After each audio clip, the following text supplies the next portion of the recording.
All right, so rule number 1 is definitely no more food in the outhouse. Absolutely not. I can still smell him. Ugh. And the tiki masala. You know what? It's the Flex Seal from last week. It's still there, and it's still I trapping can't get everything it off. in. Oh, it's like God. titanium. God, it's the worst. Well, not as bad as the tiki masala. You got. Hey, you son of a bitch! You're not let her come back in here. You guys, you will never believe what I just stumbled upon. Is it air freshener? It's not. What air freshener? Why would we need air freshener? Because you have toxic goo leaking from your asshole. What? I'm sorry. That what? and the tiki masala, it's too much. Oh, the tikka masala. Ooh, it still does smell good in here. No, so anyway, you guys, what I came in here to tell you is that while I was on my way to the podcast, one of the caverns collapsed, and Oh my God! and I fell into this cave. And as Well, he didn't die, so he's as here. you can see Unfortunately. here, Oh my God! What the? I stumbled upon a little cavern holding what I assume to be is ancient mummy gold Oh my God! Oh, from the Sierra Mummy? from the Sierra Mummy. I thought that was just a myth. No, Well, clearly not, Sam. We're looking at the treasure of the Sierra Mummy right here. That's why I used the past tense. I thought it was a myth. Now, because I knew I had podcast time, I didn't have time to search the rest of the cavern, so this was all I could bring with me. This is like $4 billion in mummy gold. We'll be rich. What's that in USD? $4 billion. Oh, that's much better than I had expected. Damn. We can make our own Tom Cruise mummy movie. Well, we could afford real equipment on the podcast. We're doing fine. Yeah, we'll be fine. You know, Tom Cruise Cruise mummy movie, that's There we number go, one. There we go. All right, okay. Well, we'll get to the gold here in a minute. What's our topic of the week this week? Well, it's unsolved mysteries. I mean, we've already solved one mystery. We found the treasure of the Sierra Mummy. We have. We have. But each of us has an unsolved mystery that we're going to work on solving tonight for the final time. And We're gonna do it. They will be solved. These The answers are definitive. No definitive no answers. questions left unanswered. No stone left unturned. No birds in the sky. No. More of this. Let's jump right in.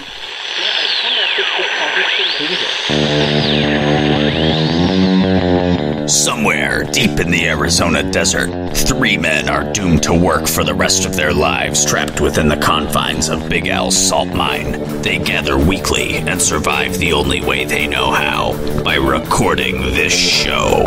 You're listening to Salt Mine Radio.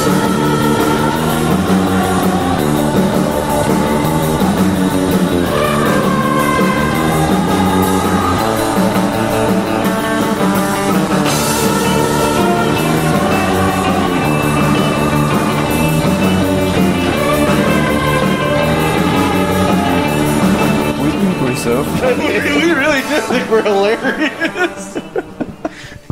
So, Sam, your segment's first this week. Is it another game show? No, actually. Today I'm still going to be talking about music, but this is a chance for me to share some information that I learned to the two of you. I expanded my worldview, and I think that we're going to be all about that tonight. So what is that you got there? So right here, I have a record that I bought at the local record store. What caught my eye was I love The mummy seeing on the front. there's a picture. It looks to be a painting of a black man with a mustache and glasses. Okay. And there's a sticker on the front. It says promotional DJ copy. It says suggested cuts for airplay. 1, Black Root. 2, Raped Voices. And 3, Rasonica. This is not for sale, so somebody messed up. Super Rasonico? So You motherfucker. I love seeing like DJ copies and stuff like that. And so I already took a closer look at it. And then at the top it says, you must read the back of this album. And Okay. And what's on the back of this album? the confrontational tone really got to me. By the way, this is Natural Black Inventions, Root Strata by Rasan Roland Kirk. On the back, there's a very nice blurb, and it says, here's the reason you have been asked to read the back of this album. With a few minor exceptions, Rasan Roland Kirk is the only musician on this album. The exceptions are Joe Habbard Texador, who plays the washboard, triangle, thunder sheet, and tambourine, and Maurice McKinley, who plays conga drums. So really instruments that require no talent. I mean, Yeah. Rasan plays all other instruments simultaneously. Everything that you hear was done live at one time in a recording studio. There are no overdubs, no gimmicks, and no electronic effects. okay. This is from 1971, by the way. All right. Rasan is the only musician in the world who is capable of doing this. At times, he sounds like a quartet. At other times, like a trio. And on other selections in the LP, it is hard to define what size group it is because there are so many things happening at once. It's so dense. It's literally that. And so, then that's written by Joel Dorn, and then there's a little piece by Rasan himself. I have accepted the fact that a lot of people are still asleep and will stay asleep on these duets. This is the Kanye West of his generation. This is Kanye West of his generation. To me, this music is very motivative and is very revolutionary in its own way. It projects for me my experiences and gratitudes of all the beautiful Duke Ellingtons, Mingus, Tatums, and then he lists a bunch of acronyms. He goes, and after you hear this record, do some close research on all those initials, and I'm sure you'll agree. Hallelujah, Rasan Roland Kirk. Let me see if I recognize. I'm going to start citing my letters as hallelujah. Hallelujah. I'd like to hear selection. Oh yeah, good. I was hoping. My favorite part is that one of his suggested cuts for airplay is a song called Raped Voices. Yeah, I was going to say, can we hear Raped Voices? 2 minutes long. Yeah. Here is Raped Voices.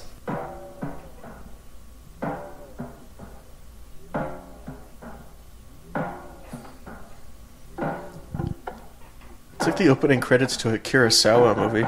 Oh, you're right. We just got a bunch of Japanese painting the screen for 7 minutes. See, this isn't bad. See, it's interesting, but sometimes you're just like, okay, you're going a little too nuts. It's a little self-indulgent. Like, if he had written the music out and still, like, improv'd, I assume a lot of this is improv. This is pretty Did you cool. know that when I was in school band, I played the trumpet, and there were we went to competitions where I would have to play a trumpet solo.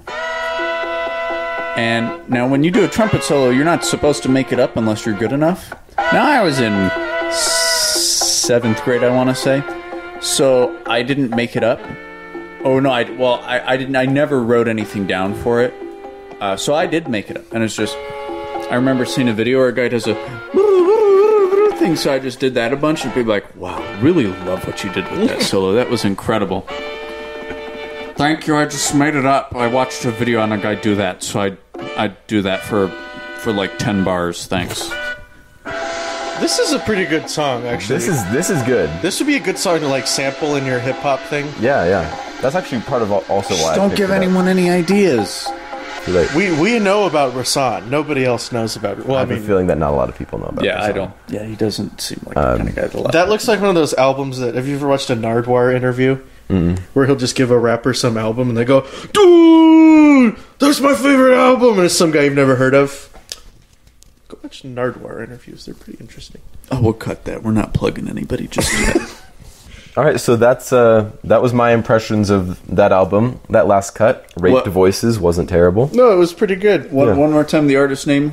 The artist's name is Rasan Roland Kirk, and this album, Natural Black Inventions, Root Strata. Hey, Rasan, you ever want to be on the podcast? Look him up. Is he dead? Can you look him up? Oh, See he's if got to this be guy's dead. When did this come out? 70s? 71. Yeah, he's dead. Nah, I'm going to say he is 82. No, he looks old on the cover. He died in 77. How old was he? He was 6 years old. 42. Anyone related to this guy? You want to come on the podcast and talk about him? Please, we're more fascinated by him than we are trying to rag No, him. I would never make... Yeah, no, I mean, he put out an album on vinyl. That's pretty impressive. Yeah. I guess I couldn't even really tell you what genre it is. It must be like world, jazz, something, yeah. Jazz, some kind Experimental? By the way, this is Charles Henderson's copy, so... of Chuck Henderson? Chuck Henderson, yeah. Hey, Chuck, you ever want to come in and get your copy? Fight us for it, you bastard. It's ours now. Chuck Henderson, you've been declared public enemy number 1. Layne, do you have psoriasis? What's psoriasis? It makes your skin look weird, I think. I don't know. And the commercials, the people are always wearing clothes, so I can't see what psoriasis looks like. Dude, I'm a 60-year-old man, okay? My skin doesn't Yeah, but look as normally, good as like, it the used to. humidity in the salt mine makes you look great, but you look horrible. I can't... This looks really dry today. Go home and exfoliate. You look like teriyaki jerky. I'm a little thirsty right now. I'm also kind of dusty, in fact. Ugh. Yeah. Anyways, let's forget about that. Remember, let's focus on this mummy treasure that we brought in. Oh, yeah, how are we going to split this up? I think Layne will die first, so he gets the least amount. That makes sense, right? He found it, so he was the one who brought this trouble onto us in the first place, so he gets the least amount. Wait, what trouble? I brought the trouble of divvying up this treasure. Just the headache, Wait, I'll die first because I'm older? Fuck. Have you seen yourself? You're deteriorating fast. It's just my mouth is a little bit dry. God, you look horrible. Okay, and we'll figure out how to divide all this up later. But for now, we have to move on to my segment, which is titled "Lost Boys," the gayest movie ever made. Is there a question mark at the end of that? No, it's not a question. It is, in fact, the gayest movie ever made. Yeah. And you know this because we watched this last night. It holds up. Yeah? Yeah. Well, I mean... The very end of the movie redeems anything that happened before. The perfect ending to a film. So if you've never seen Lost Boys, it is a movie where a young guy and his kid brother go with their mom, who is recently divorced, to go live with their grandfather. They're from Phoenix. In Santa Carla, California. It's a party there all the time. Every night there's a party. When did this movie come out? 87. 87. It is 87, and oh man, people are just rocking out, got those awesome clothes in this movie. It's a party all the time. There's always some guy oiled up playing a saxophone on a beach to an adoring crowd. And then you have a bunch of teenage vampires romping around, headed by none other than Kiefer Sutherland, Punished Snake himself, as David the Vampire. So how is any of this gay? Oh, if you saw it, you would... It's visually gay. Yeah, it's visually the gayest movie you've ever seen. So Michael, our main character, goes to hang out with the vampires, and they say, "Hey, drink some of this." And then the girl warns him, "Don't drink it, it's blood," and he drinks it anyway. And then he wakes up the next day with an earring and an aversion to sunlight. So they've turned him into a half vampire, and I guess part of that is you get an earring. Yeah. I don't think that they pierced his ear. I think that just comes with vampire territory. It just grows out. Exactly. So then, the kid brother talks to two local comic book store boys who try and convince him to kill his brother since he's a vampire. It's a bit Goonies-esque. It's Goonies meets gay porn. Yeah, and that's the other thing. At no point in this movie are you ever sure, because it's technically a horror film, but there are parts where I'm like, wow, this is an awesome romp through the gay 80s, the gayties. The gayties. And so at one point, once we find out that they're really vampires. And you know this because they get scary monster eyes and big eyebrows. Or a big forehead. Big forehead and big cheekbones. And the vampire teeth themselves. Like Buffy. Yeah, and then they fly around like the gliders in Escape from LA. Well, actually, we never get to see them fly because the budget doesn't call for that. We just have a bunch of Sam Raimi-esque shots where it's just the camera zooming towards people from an aerial angle. Oh, okay. Keep in mind, this movie was directed by Joel Schumacher. Okay. In the gay column, that's a huge addition. He put nipples on the bat suit.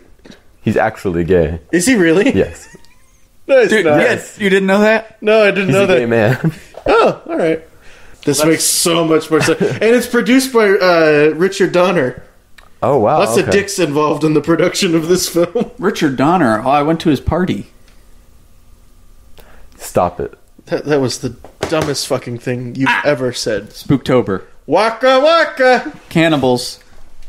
Anyway, Lost Boys. So they every vampire has a mullet in the movie. Ooh, also, who else? Who is one of the vampires? None other than Alexander Winter. Yeah, he's billed as Alexander Winter in this. He has one line of dialogue in the whole film. Isn't it? Yeah! Yeah, dude, like something like that. And then, yeah, so somebody saw that and said, get him on Bill and Ted right now.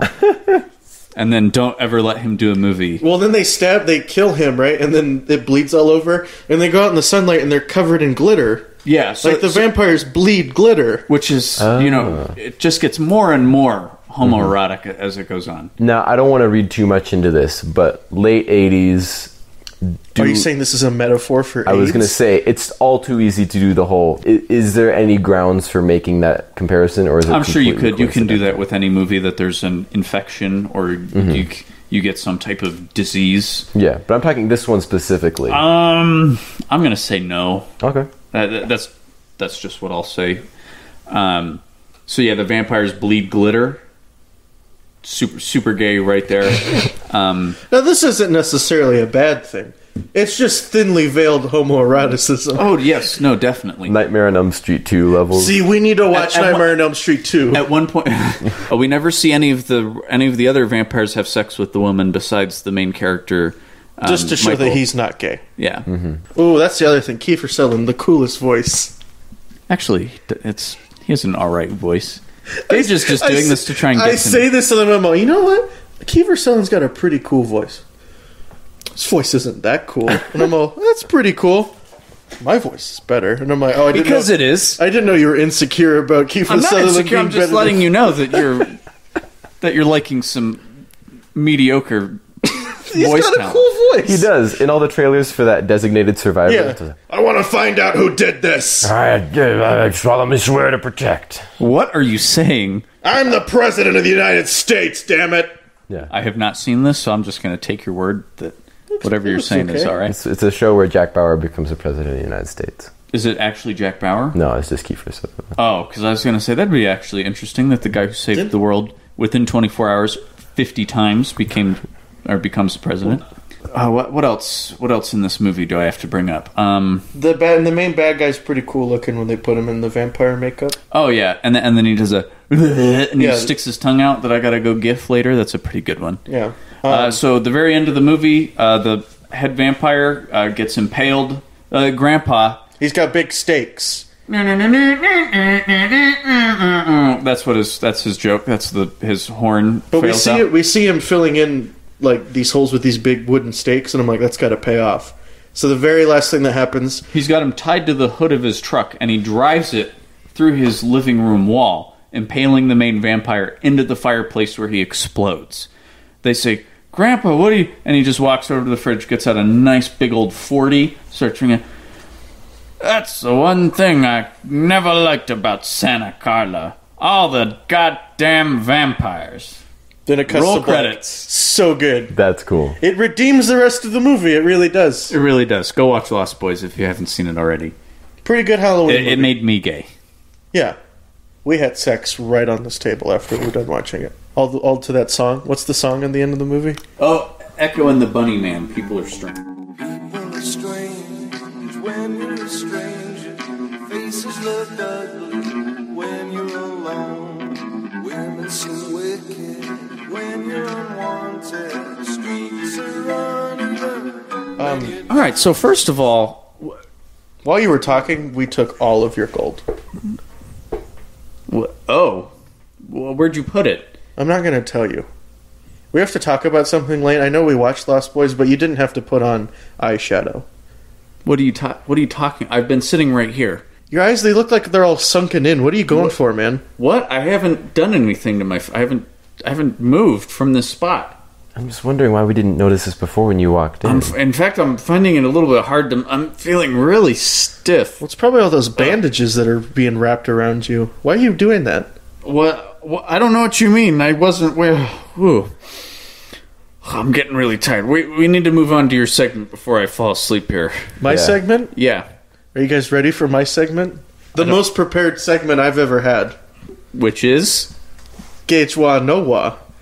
Gage Judd, cultural correspondent for Salt Mine Radio. I explore the world via the internet, and I bring you my findings. This week, it's Japan, or Nihon.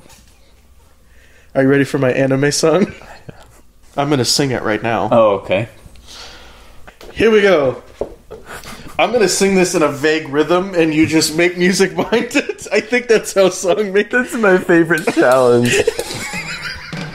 現在の時刻です。Where は以上にジャンボして自己発見の旅のためゲイはのは日本からアニメ漫画音楽に転倒しますからはそうか散々言うことの意味を学びますそしたからはからけ考えていらよから若ぎらに話すきりわなかと俺のよじ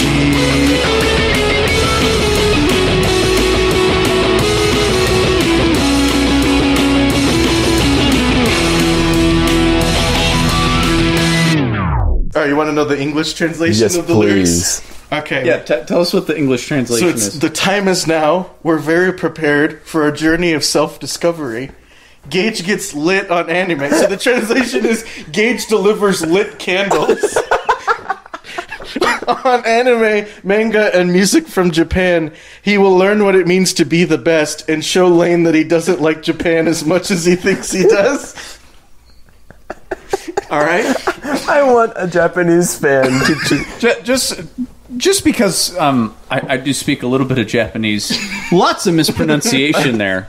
That's fine, I don't care. So, from the glorious land of Nihon, I consumed some media from Japan.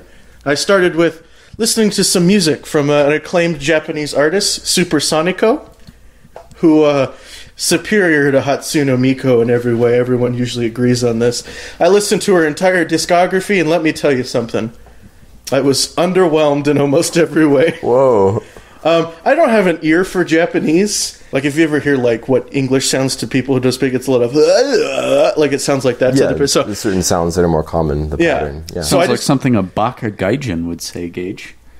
How dare you call me that? Yeah. I know what that means. I learned the language as well. Yes. So the entire language.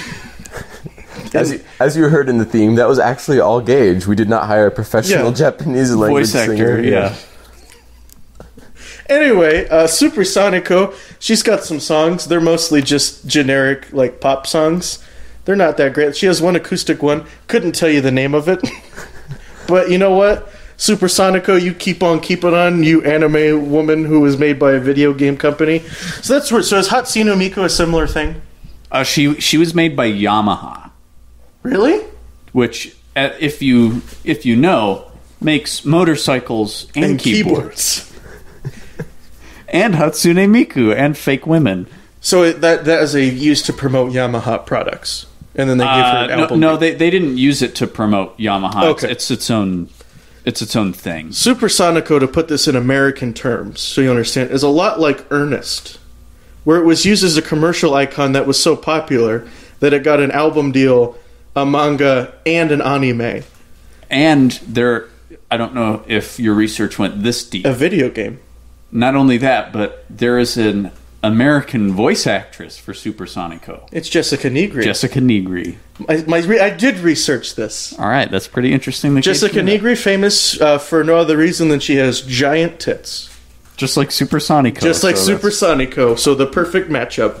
Just kidding, Jessica Negri. If you want to come on our show. I was just going to say, yeah, if you want to be on the show, please come on down. You don't even have to wear cosplay or anything. But let's not lie to ourselves, Actually, no. Jessica. Cosplay is me. That's what you have to do if you want to be on the show. You have to cosplay as me. We'll have a cosplay contest. Who can cosplay Layne better? Oh. You don't know what I look like, and I won't show you, so you're going to have to give me your fan interpretation. She just shows up with a big sword. Oh, had a 50-50 shot on the big sword. Anyway, the next thing I consumed was I read a manga, Boku no Hero Academia. Now, it's about a little boy who wants to be a superhero in a world where everyone pretty much has superpowers except him. Well, that sounds like a huge bummer. No, it is a huge bummer, and he's just like, I'm going to be a superhero, and they're like, no, you're not. And he's like, I am. So he's studying for the superhero quiz, because if you pass this quiz, you become state-sanctioned superhero, and they pay you. So he's studying for this. You have to go to the school first. Yes, you have to go to the school, of course. So he wants. I don't know how I'd know that. He wants to be a part of the superheroes, and everybody's like, you don't even have what they call an individuality. Or a quirk, as they call it later. Yeah, I only read the first issue. So I like the concept of everyone having superpowers and he's the only one. So all the superheroes are kind of just like seeking glamour, where he's like actually has a good person and wants to help people. So it's interesting to watch like all the superheroes kind of puss out, and he runs in even though he doesn't have a superpower. So that was a good first issue. Reminds me a lot of Sky High. You ever see that movie? Yeah, it's like a better version of Sky. Yeah, Okay, because I was going to say Sky had a good concept. Yeah. Well, there's a guy in the most power... See, this is the thing about Japan, if you didn't know. Most of their media, be it anime or manga, everything has a power level. So you're always trying to be the most powerful guy at that power level. Even like Chinese culture does this a lot too. Like Ip Man, he has the best martial art, you know? Yeah. And everybody is practicing a substandard martial art compared to Wing Chun. Wing Chun.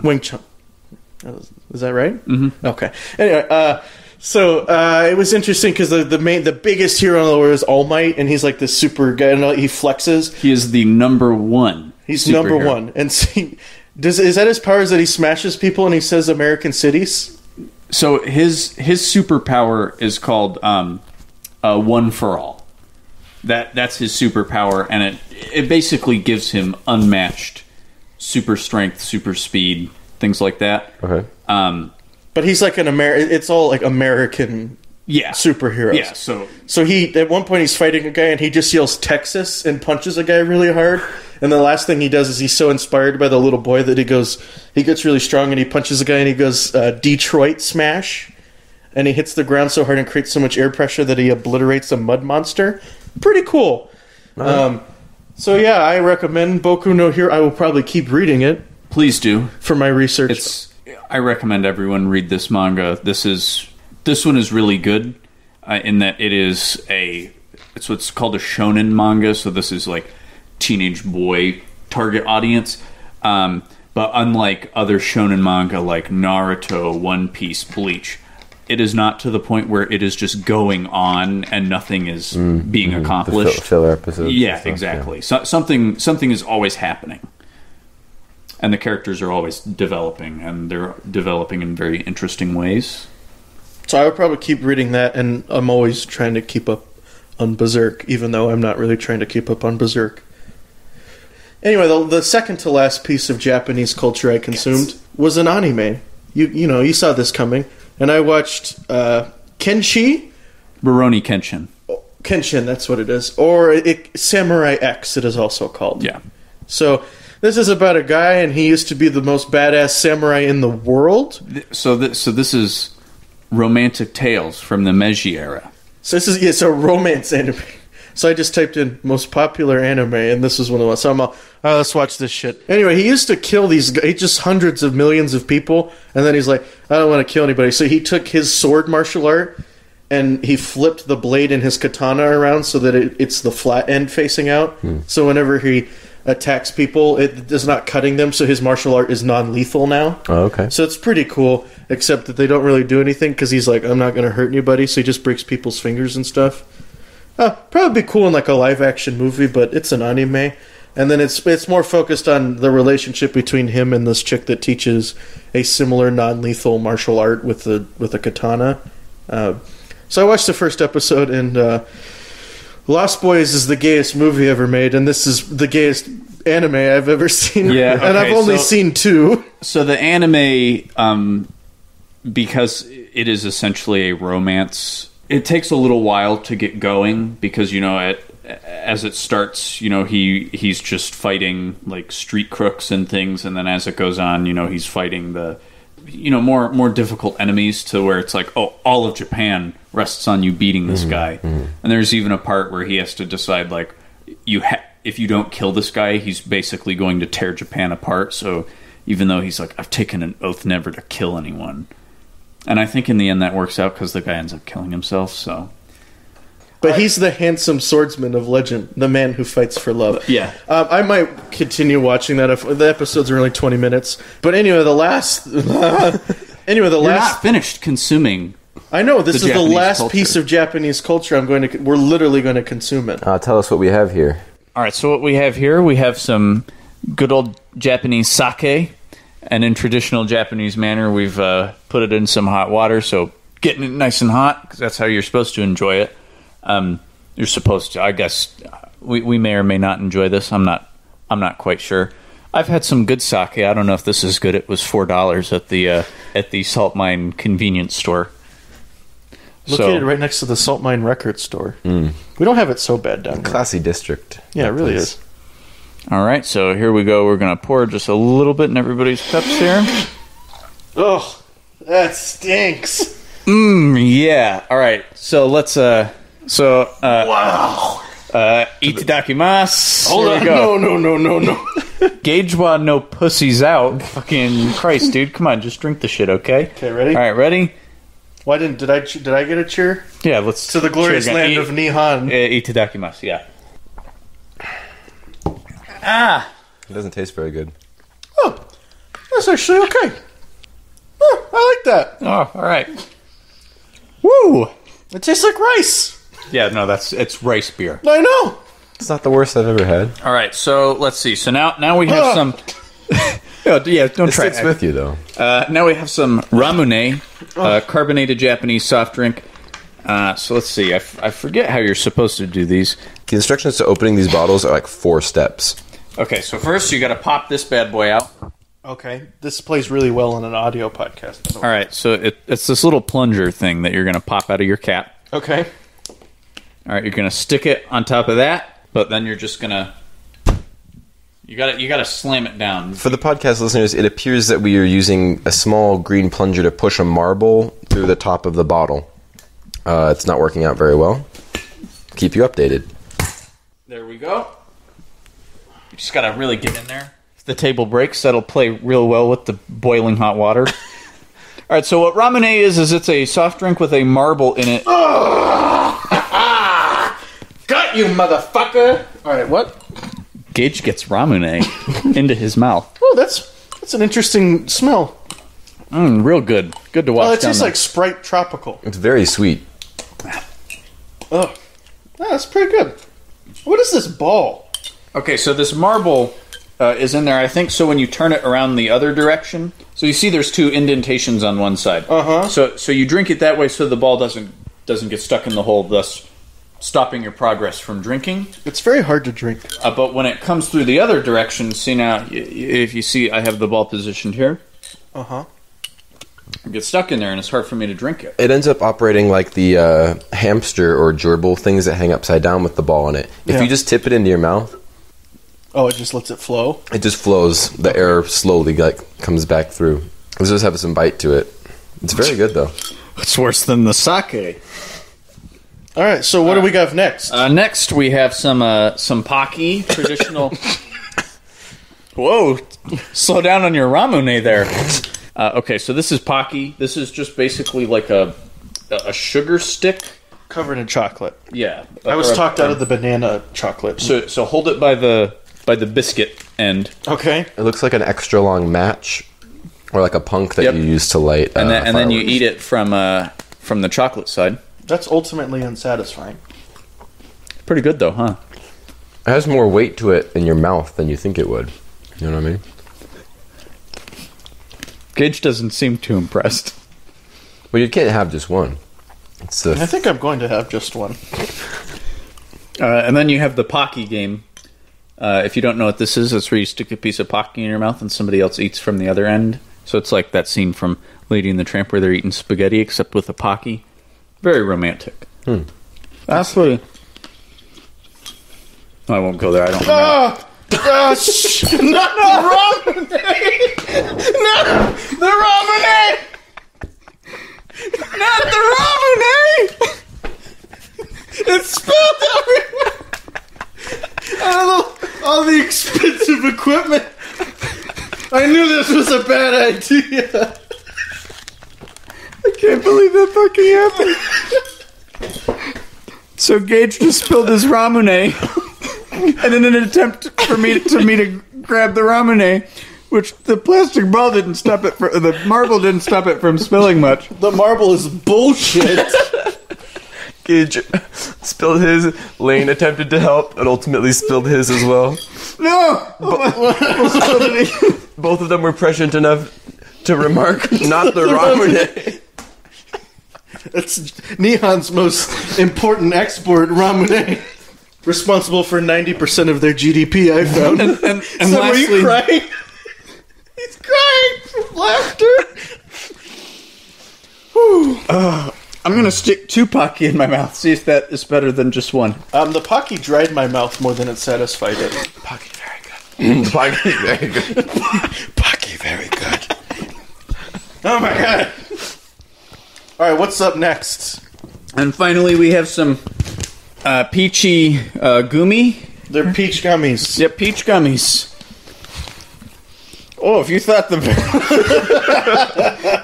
sake was strong, you should smell these puppies. Oh god, I'm not looking forward to this. I don't have any more water. Oh, I haven't smelled real baskets full of fruit. So let's all grab a here. Take a peach gummy. did you take one? He's got one right there. Yeah, I've got one right there. So Okay, they're very fun to play with. I like the texture. all right. So now with the peach gummies, itadakimasu. That's pretty good. Yeah, not bad. It tastes like peach. Distinctive though. It doesn't taste like other type of fruities I've had. Yeah, Oh, it's pretty good. I like those. The peach is the fruit with the longest history in the Orient. Japan grows its own original kind. Okay? White peach. Different sentence. Enjoy the juicy flavor of real peaches in Kusagi peach gumi candy. I'm saying gumi because that's how you pronounce it in Japanese. You're such a fucking tool. Yeah, give me another one of those. This plays really well to the audio, by the way. It'll come out great. Well, The podcast table's a complete mess. There's, awful, yeah. there's ramune everywhere. There's dry pocky everywhere. There's ramune caps everywhere. We're covered in some sort of dust that's settled from the commotion that we've kicked up. Very I think satisfying. that's me. Oh yeah, you are. You look very dusty. Yeah, I gotta keep eating these peach gummies. They're pretty juicy. they're pretty good, actually. So, engaged what did I call myself? The cultural correspondent of this podcast. I'm going to give Japan 7 out of 10. Pretty good? No, 7 out of 10 Japan gets for my cultural exploration of its and everything it had to offer. I bet this sounds great. You can't be sneaky and be drinking a ramune. Well, they got rid of ninjas hundreds of years ago. So that's wow. So that's going to do it for this segment. Oh, yeah? Yeah, here, give me the rest of those Pocky. I'll put them next to the gold, right here underneath my chair. I mean, somewhere away from here, away from where Layne can touch them.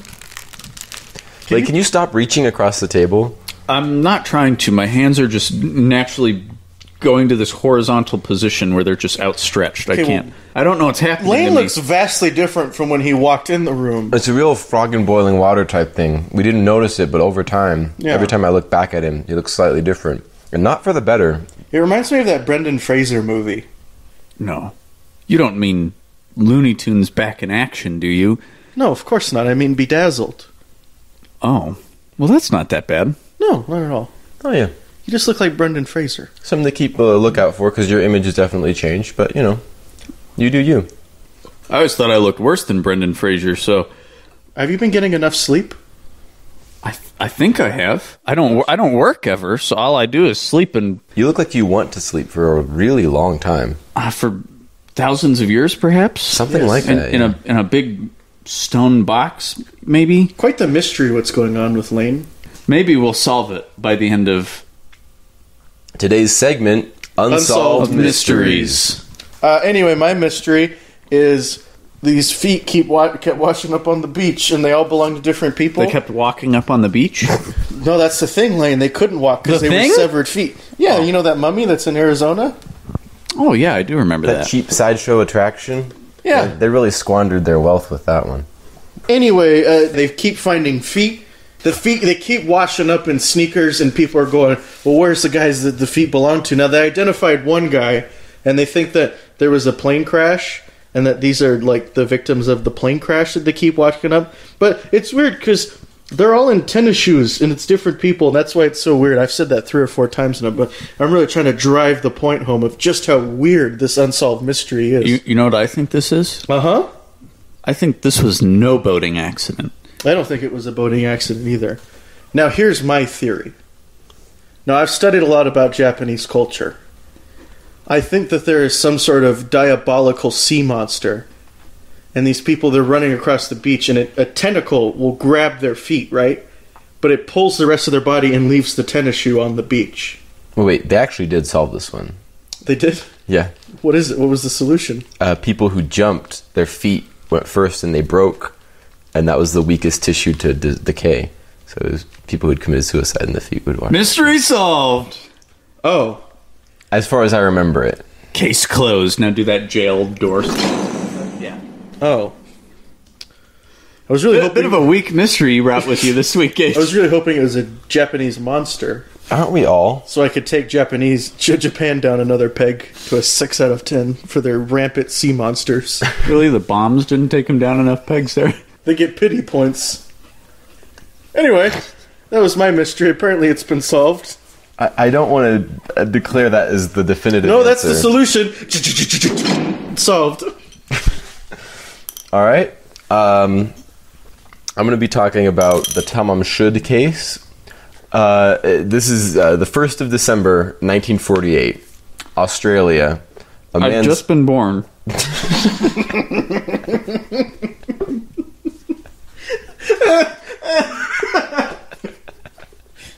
It's Layne's birthday. It's Layne's birthday. And a man is found dead on the beach. And the crazy thing about this is that there is nothing identifying about him. All of his clothes, the labels have been taken off. There's no identification on him, no ID. Nobody's seen him before, etc., etc. It's just a viral marketing campaign.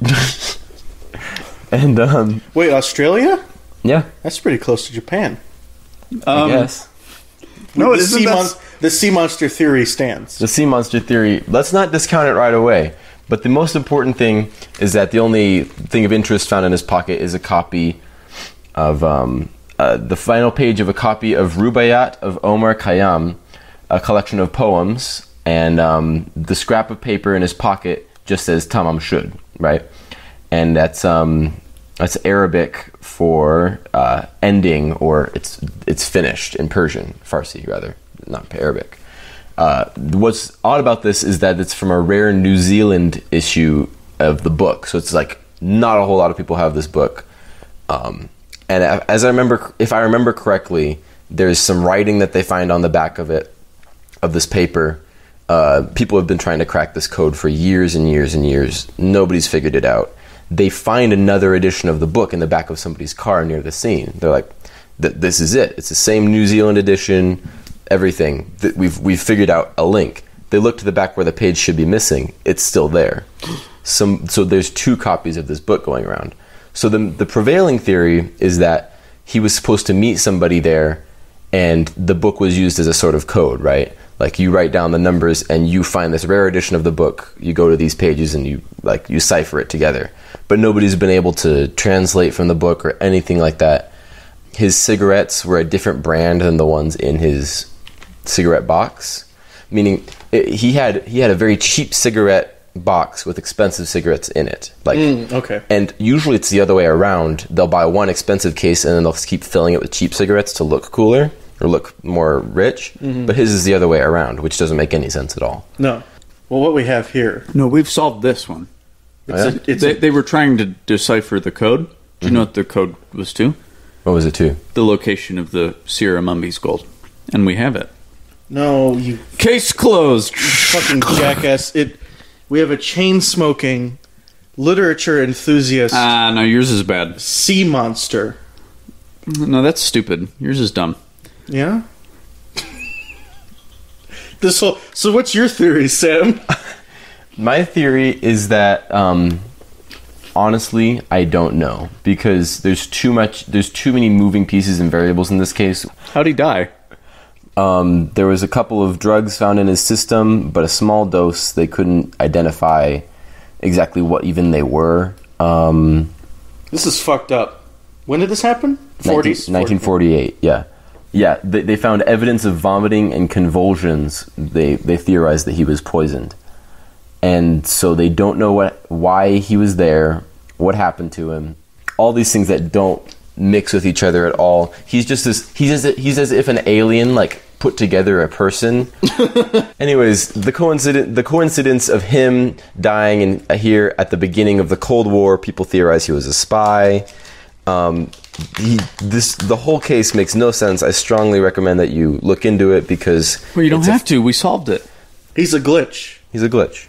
That's interesting. In all seriousness, I believe he was probably a spy. To hide the gold of the Sierra mummy. That is the Tamam Shud case. I highly recommend that you at least read the Wikipedia article about it. I have a new mystery What's that? of why this segment is so experimental. You need to stop using experimental as a euphemism. It's so experimental. Anyway, go ahead. And you'll never figure it out. So, my murder mystery is the John Benet Ramsey case. Okay, so there's a lot of stuff going on here. So first she goes missing. Missing. I'm putting that in air quotations because she never left the house. The mom calls the police and she says there has been a kidnapping. And No. They got a ransom note. Yes. So they find the ransom note.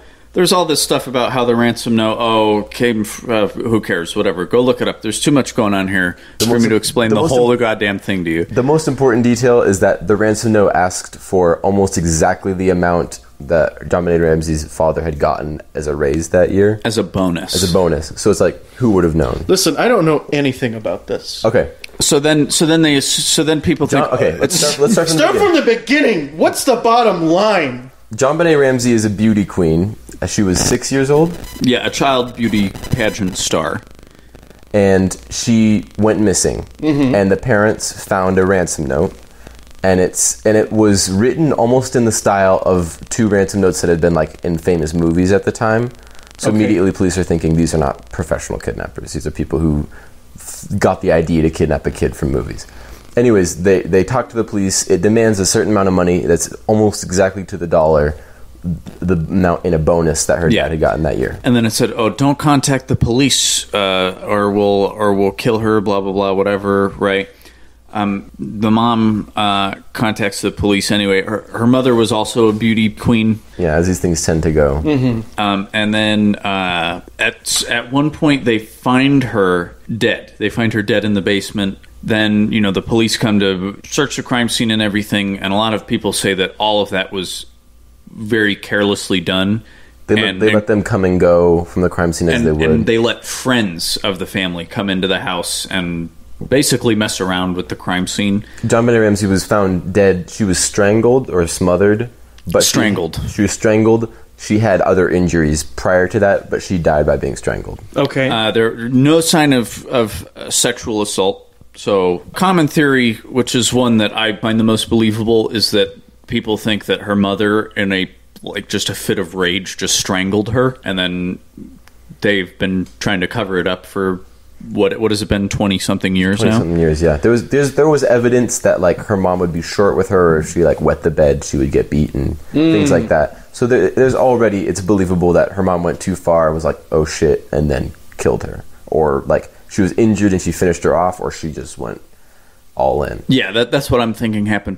Now, some people I've talked to say, well, stranger things have happened. That one girl who got kidnapped right out of her window with her sister sleeping in the room with her. I'm like, okay, sure, but this all happened in less than a day, so there's no way that Solid Snake broke into the Ramsey house, left the ransom note, left with John Benet, strangled her, or came back into the house after finding out, sitting in his cardboard box outside of the house, sees that they've called the police. He then stealths back in, strangles her, and then leaves her there and stealths back out. The only piece of evidence that suggests that is that they did find some foreign DNA on her clothes that didn't match up to anybody. Which then, I do find it quite interesting that what if a Solid Snake character did stealth into the house, kidnap this child, bring her back into the house, and then murder her, and then sneak back out, because that's just ridiculous. And then the fact that person has yet to have been caught or turned themselves in. Well, wasn't there a drifter who admitted to it, and then they found out that he was nowhere near the area at the time? Yeah, it's been such a high profile case. People will admit to it to get out of jail, and then they'll get questioned for a couple weeks in California and get sent back to jail. No new leads have shown up. What's great about all of these is that the investigating detective on the case, years after he was retired, still gets to come on A&E I was the detective and I wrote 3 books. That guy's dead now. Like every couple of years, they have some new detective who thinks who's going to try his hand with that case. Mm-hmm. So they have a new guy, like a guy who writes a book every couple of years, like disproving the previous guy's book, and then the next guy's like, "Well, that last detective is kind of a hack." Now I know what happened to John Benet Ramsey. None of them do. Do you know? I do. What happened? It was the parents, and they covered it up. Oh, case closed. This is a very dark episode. That was good. I like that segment. That was pretty good. So there you go. I know you probably didn't tune in today to hear the answers to 3 of the biggest questions and the most unsolved mysteries, but there you go. So, suicide, Parents did it. Palpatine was behind it all. Didn't the dad... Once more. I don't know what I was going to go. He says the Sith will rule the galaxy. I was trying to do a joke with, like, once more the Sith will rule the galaxy. That was all right. I do a pretty good one, yeah. Thank you. Killed John Benet Ramsey. I killed John. Because when he talked, he's like inhaling. Mm-hmm. Let's bring you through a couple of rapid fire impressions. Oh, okay. This is going to end poorly. Mm-hmm. I'm going to embarrass myself. Mm-hmm. Hey, do it with me. I think Layne could probably do a couple too. Okay. Now I can do David Hayter. I can do Snake. Okay. From Metal Gear Solid. All right, let's hear it. All right, give us your Snake from Metal Gear Solid. Behind D. Colonel, what's a Russian gunship doing here? Behind D. Colonel, what's a Russian gunship doing here? All right, give me something else. Okay. Duke Nukem. Come get some. That was really good. That was really good. Thank you. Do you know Bruce Campbell hates Duke Nukem? Why is that? Because he stole all of his lines from Bruce Campbell and Roddy Piper. Hail to the king, baby. Hail to the king, baby. Give me some sugar. Like, those are all Ash lines. And he's like, yeah, why don't you just write your own shit and not be a hack? He hates Duke Nukem. Well, I mean, so do I, because Duke Nukem isn't good anymore. He's the worst. I don't know if he was ever good. Well, it used to be like a cool game. Well, I remember Duke Nukem Forever came out and I played the demo and I was like, that was horrible. And then I wouldn't talk to somebody who's like, it was awesome. I'm like, no, it wasn't even really. Okay, yeah, but the tits, dude. Tits. You mean the 15 years that it spent in development didn't make it the best game better ever? be fucking good. So that game was super hyped. I went and bought that with my friend. It was in the middle of the summer that this game came out, right? I went and bought that with my friend. We played it all day, and then we returned it to the store. Because he's like, no, dude, this game. He's like, yeah, dude, this sucks. I'm like, yeah, it's kind of bad. I mean, you could draw on that whiteboard in the beginning. That was dicks, all dicks. Yep, that was pretty next gen, if you ask me. Okay, can anybody do like Marcus Phoenix? He did a really good Joker for Under the Red Hood. Can anybody do the Mark Hamill I was going to Joker? say, the Mark Hamill Joker. That's the gold standard. That one is so hard because he does such a weird voice for that. Like, that doesn't sound like him at all. Mm-hmm. It's so weird. It's impossible. He cracks into falsetto on, like, random things. And then the laugh. Oh, yeah. Irreplicable. We should play that game because I haven't played any of the Batman. Like, you haven't? Arkham Asylum, Arkham I haven't City. played Arkham Asylum. I haven't played Arkham City. Those are the only two that matter. I'm halfway through Arkham Asylum. It's really good. Wait, you guys haven't played those before? No. Ooh, save it. Can anybody do the My Own Worst Enemy? Please tell me why. Please tell me why. My clothes are on the front lawn. Horrible. I had somebody trying to convince me that was a good song once, and I said no. Why not? Why not Ace of Spades? If you like to gamble, I'll tell you what you need. The Ace of Spades. That's dangerously close to my Lil Jon impression. Yeah. Should I tell my Lil Jon story? Tell your Lil Jon story. So this was Anime Expo. I was 9 years old, I think, and I was with my dad at a Hooters. Okay, and Lil Jon was at the Hooters as well. And my dad said, "Son, I don't ask you to do a lot of things for your old man, but I need you to take our camera and go over and get a picture with Lil Jon." I'm like, okay, that's really weird, but okay, Dad. So I went over and said, excuse me, Lil Jon, can I have a picture? So on that little cracker? I'm like, oh, okay. And then my dad's like, well, son, perfect. You did perfect on this. Now, thankfully, I was just wearing normal clothes. I was not like in a Naruto costume. Now, imagine how funny that would have been. Yeah, sure thing, little Naruto. I'm gonna ask him after this, but that's my Little John story. All right, can you think of any more impressions? Oh, we're still doing that. I mean, not really, but Groovy. You go to the same. Can you do the Gorn from Star Trek?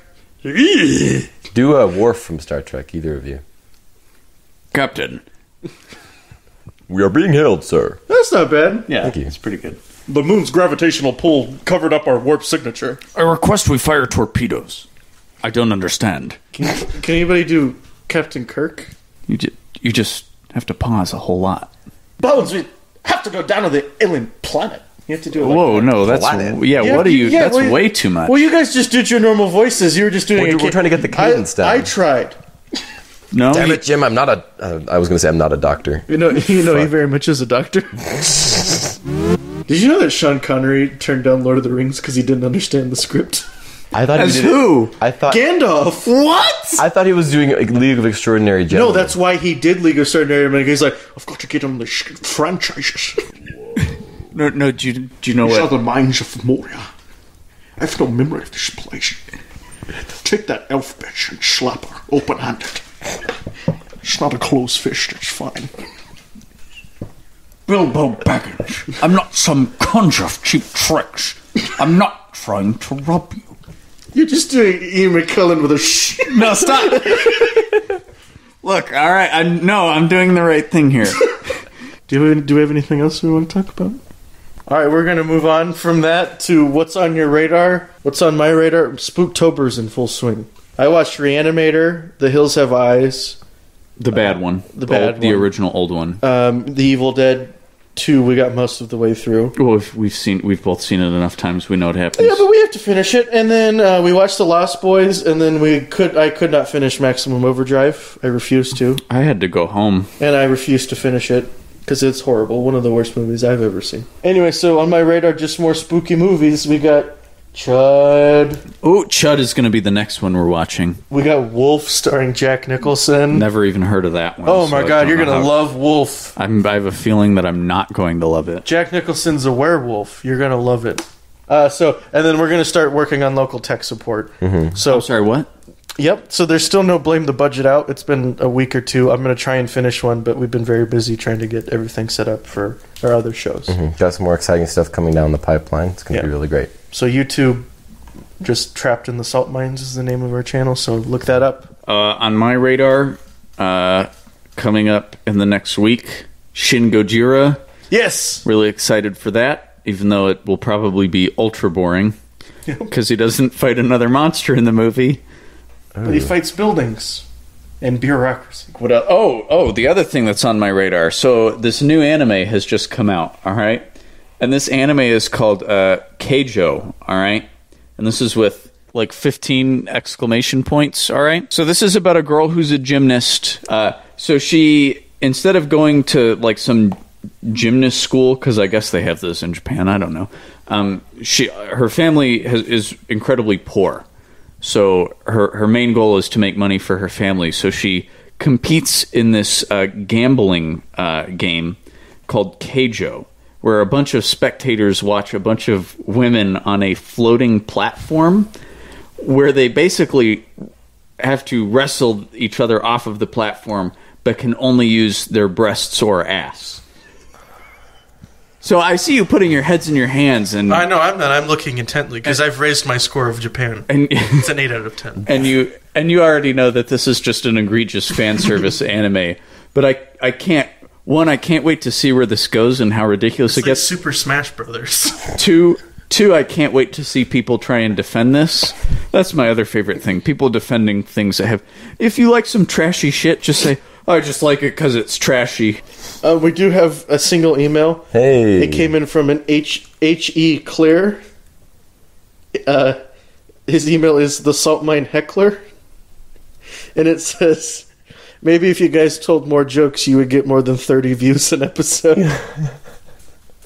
It's a real email, I promise you. So the Salt Mine heckler, you're right. You're absolutely right. I tried to tell some jokes this episode. Maybe if you didn't use a fake email account, pussy. Oh! Well, all email accounts are fake, you know? They're abstract ideas. Oh. It's an idea. It's a concept. Layne, you don't look very good. What's wrong with your voice?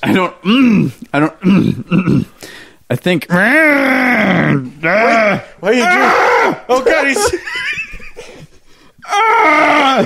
Oh, my God. He's a mummy. Great, just cut All it right, out thank there. you for listening. No, we have to finish it. No, just cut it out. Oh my God, he's a mummy.